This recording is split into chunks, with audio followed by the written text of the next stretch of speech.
Number 261।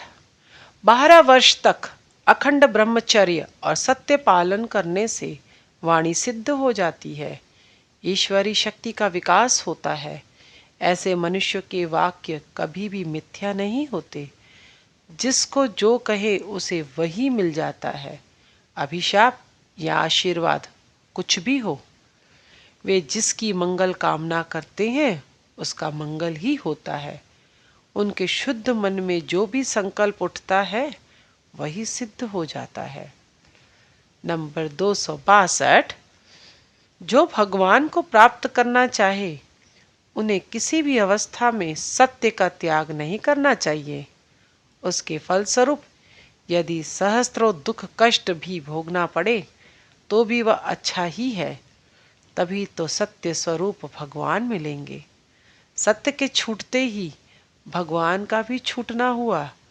सत्य ही अमोघ शक्ति है। पिता के सत्य की रक्षा के लिए राम वन में गए। पंच पांडवों ने द्रौपदी को लेकर निर्वासन स्वीकार किया। राजा हरिश्चंद्र का सर्वनाश होकर वे राह के भिखारी बने।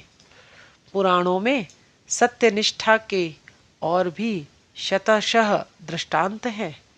अपना जीवन विसर्जन करके भी सत्य पालन।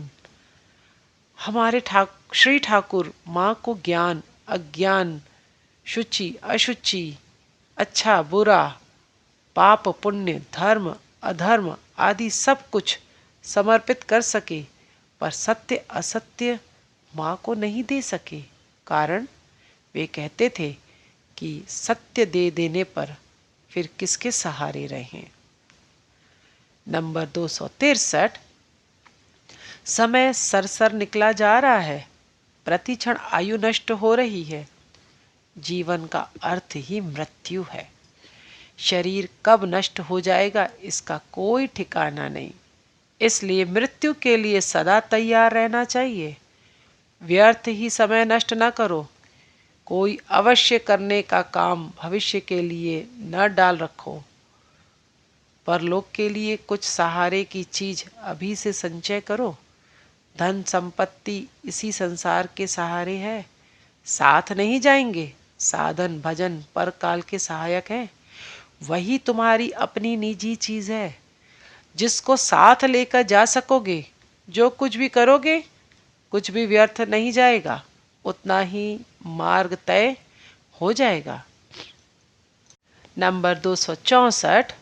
इस जीवन में साधन भजन करके जो प्राप्त करोगे अगले जीवन में वहीं से शुरू करके तेजी से आगे बढ़ोगे। इसलिए देखा जाता है किसी किसी का स्वाभाविक ही ईश्वर में अनुराग होता है। उसके चित्त की एकाग्रता और सूक्ष्म तत्वों की अनुभूति थोड़ा सा साधन भजन करने से ही सिद्ध हो जाती है। थोड़ा सा उकसा देने से ही वे प्रकट हो जाते हैं। यह उकसा देना ही दीक्षा है।